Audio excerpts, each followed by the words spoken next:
It's pretty amazing how K-pop and K-dramas have just exploded everywhere, especially with teenagers, right? Yes, absolutely. It's massive. So for this deep dive, we're looking at an excerpt from the English Dose podcast, Mm-hmm. trying to figure out, what makes this whole Korean wave thing so incredibly compelling for young people globally. Right. What's the secret sauce? Exactly.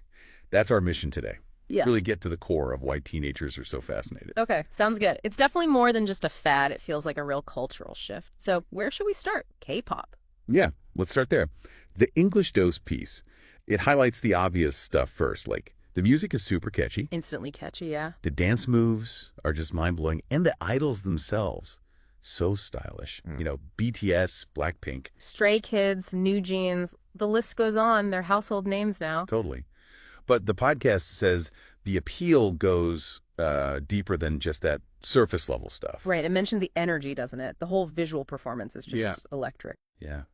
A visual feast, they called it. Mhm. And what English Dose really points out is this feeling of like a personal connection fans develop. That's key.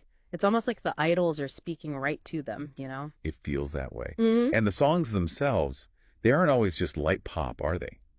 The excerpt really emphasizes the lyrics. Meaningful lyrics. Yeah, tackling things teenagers actually think about love, sure. But also identity, mental health struggles, chasing your dreams. That hits different. It really does. And you can't separate that from the fashion and the choreography, like Yeah. you said. It's all one package. Totally integrated. These aren't afterthoughts. They're like central parts of the whole artistic expression that grabs a younger audience visually. And the podcast also brought up the artist's dedication. Oh, yeah. That intense training and discipline, knowing what they go through, it's actually kind of inspiring, I think, especially for young people working hard at their own thing. Definitely a source of motivation for some fans. Okay, so what about K-dramas? Let's switch over.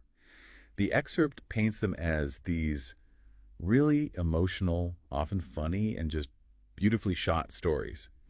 Mentioning some big international hits. Like Crash Landing on You, Extraordinary Attorney Woo. True beauty, right? Those really crossed over. So what's the main hook there for teens, according to English Ghosts? Well, it really comes down to the storytelling, doesn't it? It's strong, it's addictive, they just pull you right in. They really do. And they nail those relatable emotions. Exactly. Things like first love, heartbreak, family issues, school drama. Universal stuff. Stuff that feels real to teenagers pretty much anywhere. And okay, let's be real. The podcast hints at it. The attractive lead actors don't hurt either. No, probably not. But beyond the romance, English Dose makes a good point about cultural curiosity. Oh, right. Like people start getting interested in Korean food, maybe learning some Korean words. Yeah, it sort of opens up this window into a different culture, which is fascinating in itself. Which kind of leads to this bigger idea of global connection, Sure. The podcast talks about how K-pop and K-dramas build these huge online fan communities.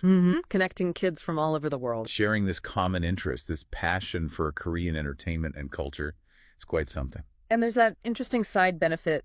The excerpt mentions the language learning aspect. Oh, yeah, for English learners specifically. Yeah. Using subtitles with dramas or looking up K-pop lyrics. Right. It becomes this fun, almost effortless way to practice listening skills, pick up vocabulary, less like homework, more like entertainment. Definitely. So I guess putting it all together from the English Dose perspective, K-pop and K-dramas are like way more than just something to watch or listen to. Absolutely. It's framed as this global movement, really, built on emotion, connection, creativity. And it just clicks with teenagers. They feel seen, maybe inspired by the artists, and just genuinely entertained by high-quality stuff. Precisely. It offers that sense of community, that inspiration and content that just resonates. It hits the mark. So it leaves you thinking, doesn't it, for you listening?